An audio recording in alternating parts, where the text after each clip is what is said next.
여러분, 우물가의 여인 이야기 다들 아시죠? 성경에서 진짜 유명한 이야기잖아요. 근데요, 만약에 우리가 이 이야기의 가장 중요한 포인트를 싹 다 놓치고 있었다면 어떨까요? 오늘 분석에서는 바로 그 숨겨진 진짜 의미를 한번 제대로 파헤쳐 보려고 합니다. 자, 일단 우리 머릿속에 탁 박혀있는 이미지부터 시작해볼까요? 바로 그거요. 뭔가 과거 때문에 상처받고 부끄러워서 사람들 눈을 피하는 한 여인이 우물가에 홀로 서 있는 모습. 사실 이 이미지가 이 이야기 전체를 해석하는데 거의 절대적인 영향을 미쳐왔다고 해도 과언이 아니죠. 자, 그래서 첫 번째로 짚어볼 건 바로 이 상처 입은 여인이라는 오해예요. 우리가 흔히 생각하는 이 해석은 그녀를 완전 사회의 부적응자처럼 만들잖아요. 근데 이게 사실은요, 딱 한 가지, 그녀가 우물에 나왔던 그 시간에 대한 아주 결정적인 가정 위에 세워진 그림이라는 거죠. 그러니까 이 해석의 핵심은 뭐냐면 그녀의 수치심이 이 스토리 전체를 끌고 가는 엔진 역할을 한다는 거예요. 아, 정오에 나왔다고? 그 쨍쨍한 시간에? 이건 빼박이네. 죄가 많아서 사람들 피하는 거구나. 이렇게 그녀의 죄와 고립을 증명하는 가장 강력한 증거로 쓰여왔던 거죠. 자, 그런데 바로 여기서부터 진짜 재밌어집니다. 만약에 말이죠.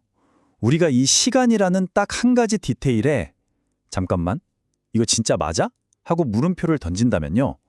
와, 바로 그 순간부터 이 이야기 전체가 완전히 180도 다르게 보이기 시작하는 겁니다. 좋아요. 그럼 이제부터 그 단서, 시간의 미스터리 속으로 한번 깊이 들어가 보시죠. 고대에는 시간을 세는 법이 하나가 아니었거든요. 이 두 가지 다른 방법을 비교해보면 미스터리가 풀리기 시작할 겁니다. 자료를 보면 이런 주장이 나와요. 요한복음의 저자가 당시 사람들이 쓰던 유대식 시간 계산법이 아니라 로마식 계산법을 썼을 수 있다는 거죠.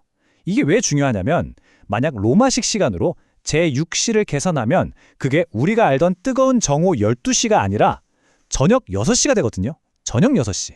어때요? 당시 여성들이 하루 일과 마치고 물 기르러 나오기에 너무나도 평범하고 아주 정상적인 시간이잖아요. 에이, 그냥 추측 아니야? 하실 수도 있는데 이걸 뒷받침하는 꽤 강력한 단서가 있어요. 저자 요한이 이 책 다른 부분, 바로 예수님의 십자가 처형 장면에서 시간을 어떻게 기록했는지를 보면 힌트를 얻을 수 있습니다. 자, 이 타임라인을 보면 와, 진짜 명확해져요. 만약 요한이 로마식 시간을 썼다고 생각하면 오전 6시에 판결이 나고 다른 복음서에서 말하는 오전 9시에 십자가에 못 박히는 이 흐름이 아주 자연스럽게 딱 맞아 떨어져요. 근데 만약 이걸 유대식 시간으로 봐서 정오 12시에 판결이 났다고 해버리면 다른 복음서 기록이랑 시간이 완전히 꼬여버리는 거죠. 말이 안 되는 거예요. 자, 그럼 정리를 해볼까요? 우리가 알던 부끄러운 여인 이야기의 근거, 즉 정오에 물 기르러 나왔다는 게 사실은 그냥 하나의 추측일 가능성이 높다는 거잖아요? 그럼 이제 우리는 근본적인 질문을 던져야 합니다. 아, 그럼 저자가 진짜 하고 싶었던 말은 대체 뭐였을까 하고 말이죠. 네, 이제부터가 이 이야기의 진짜 심장부입니다. 저자가 이 글을 쓴 가장 큰 목적, 바로 예수가 세상의 구원자라는 걸 보여주는 거였거든요. 그리고 바로 이 사마리아 여인과의 만남이 그 주장을 펼치는 데 있어서 어떻게 결정적인 터닝 포인트가 되는지 지금부터 한번 살펴보겠습니다. 자료를 보면요. 요한복음 전체가 마치 한 편의 잘 짜인 법정 드라마 같다고 설명해요. 처음부터 끝까지 단 하나의 질문, 예수는 과연 누구인가? 여기에 대한 답을 찾아가는 거죠. 증인들이 계속해서 등장하고 증언을 쌓아가는 식으로요. 이 증언들이 쌓이는 과정을 한번 보세요. 진짜 흥미롭습니다. 처음에는 세례 요한이 하나님의 아들이라고 해요. 이건 유대인들이 이해하는 개념이죠. 제자들은 메시아, 이스라엘의 왕이라고 부르고요. 이것도 국가적인 개념이에요. 니고데모는 선생님 정도로 이해하고요. 그런데 이 증언들이 점점 스케일이 커집니다. 유대인이라는 울타리를 넘어서 훨씬 더 거대한 무언가로 확장되고 있는 게 보이시죠? 그리고 마침내 터지는 클라이맥스는 이 여인의 개인적인 과거 이야기가 아니에요. 바로 당시 유대인들이 무시하던 이방인, 사마리아 사람들이 입을 열어서 이분은 정말로 세상의 구주이시다 라고 선포하는 이 장면. 와, 이게 바로 이 이야기의 진짜 하이라이트인 겁니다. 예수는 유대인만의 구원자가 아니라 온 세상 모두를 위한 분이라는 그야말로 폭탄 선언인 거죠. 그럼 다른 디테일들은요? 물이라던가 남편 이야기 같은 것들이요?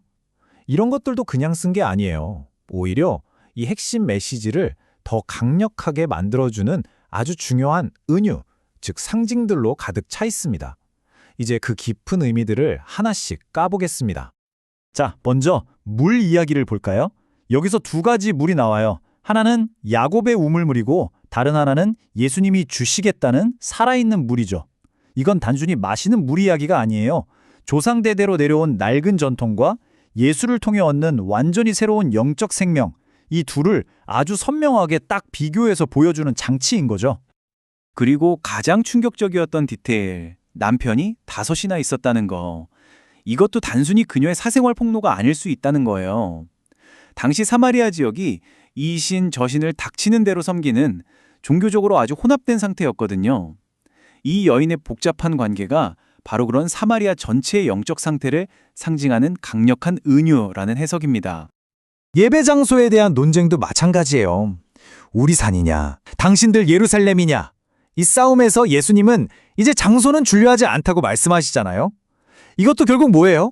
예배의 본질을 어디서 드리느냐는 물리적인 장소에서, 어떻게 드리느냐는 영적인 차원으로 완전히 옮겨놓는 거예요. 다시 한번 보편적인 메시지를 강조하는 거죠.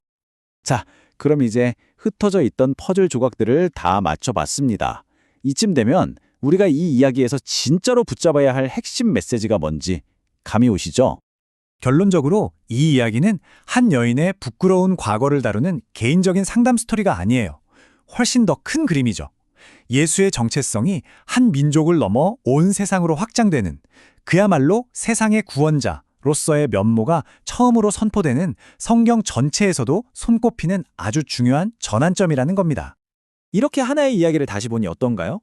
어쩌면 우리가 너무나 익숙하고 당연하다고 생각했던 많은 다른 이야기들 속에도 우리가 놓치고 있는 진짜 메시지가 숨어 있을지 모릅니다. 이 유명한 이야기의 핵심조차 놓칠 뻔했다면 우리가 오해하고 있는 다른 이야기들은 또 얼마나 많을까요? 한번 생각해 볼 문제 아닐까요?